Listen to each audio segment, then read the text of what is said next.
the goals of the Hampton Student Court Transparency Group this semester is to increase the public relations image of the student justice system with the rest of the Hampton community.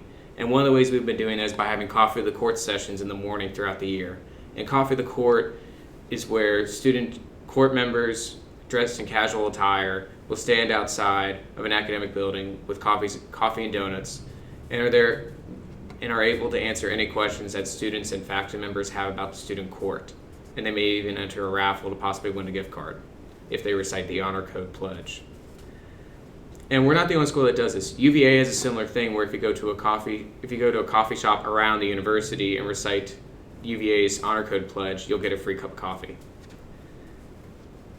And they also have a Facebook page where they advertise athletic events and other student government events around campus to also improve their public relations image with their community and also be less intimidating than people say that the student court is here at Hampton. And Harvard had a huge cheating scandal several years ago and had to implement an honor code, and that's something they'd never done before.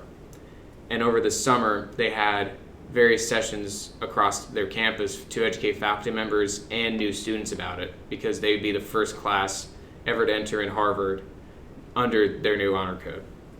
And according to the Harvard Crimson, an article from the Harvard Crimson titled, "Harvard College Rolls Out Its First Honor Code with Fanfare," quote, "armed with student ambassadors and matching t-shirts and a new Facebook page, the college is trying to publicize the policy, the first of its kind, amidst its outroll," which included an event during a freshman orientation devoted to it.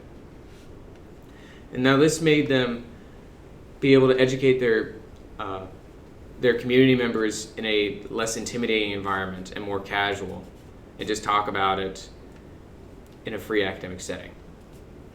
Now, the student court here at Hampton, we have a reputation of working in the shadows, and no one really knows a lot about us. You have the student senate, they finance all the clubs. You have CAC, they throw on the Greek week and the homecoming concerts and the aqua massages. Student court, like everyone kind of grins up, like the student court, they kick out people, and we don't really know much about what's going on.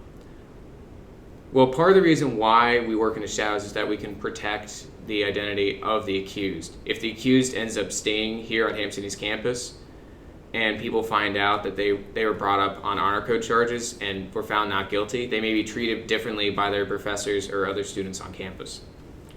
And there are yik-yak rumors that say the student court, they find people guilty before they go to trial, which is not true, because when we get an investigation packet, that's the first time we are ever looking at anything to do with the student and the trial or the honor code infraction he is accused of breaking.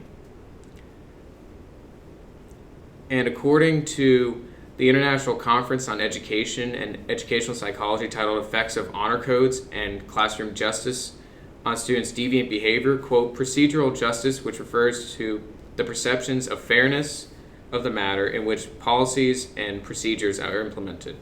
We have a list of procedures that we follow from the moment an honor code infraction is brought up to Matt Goodrich, the student body president, all the way to the end of the appeals process, whether they appeal to the appeals committee here on the college or they appeal to the executive committee of the board of trustees."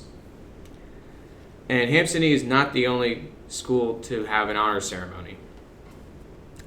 And according to an article by McCabe Trevino in Honor Codes, quote, "Some schools have rituals and ceremonies to generate greater student commitment to their honor codes. Vanderbilt University, for example, has instituted a unique signing in ceremony following an honor code orientation.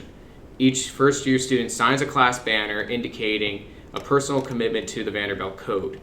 The signed banners for each of the 4 classes currently enrolled at the university are hung in a prominent location in Vanderbilt Student Center as a constant reminder to students of the commitment they made." That sounds pretty similar to Hampton's honor code ceremony, where freshmen come in and before they enter, they sit down, they sign a class banner that will be hung up on the staircase going down to the cafeteria in Settle Hall. And we are also looking at, the student court is also looking at improving our relations with the faculty. They also have several rumors about the student court that are not true. One of them was a rumor that the friends of the student court chairman and the student body president who get brought up with honor code charges do not go to trial, which is not true because there are procedures in place to prevent that. So if a fraternity buddy of Matt Goodrich, the student body president, is brought up and he decides that this doesn't want to go to trial, then Holden McLemore, the student court chairman, and Dean Klein, the dean of students, all have to say no. And in most cases, that never happens. And usually, if a case does not go to trial, it's because there's a lack of evidence for the charge that the student is being committed of. And then after Dean Klein told them that at a faculty meeting several years ago, they all stood up and clapped, because now they put their rumors to rest and have more faith in our student affairs office and the student justice system.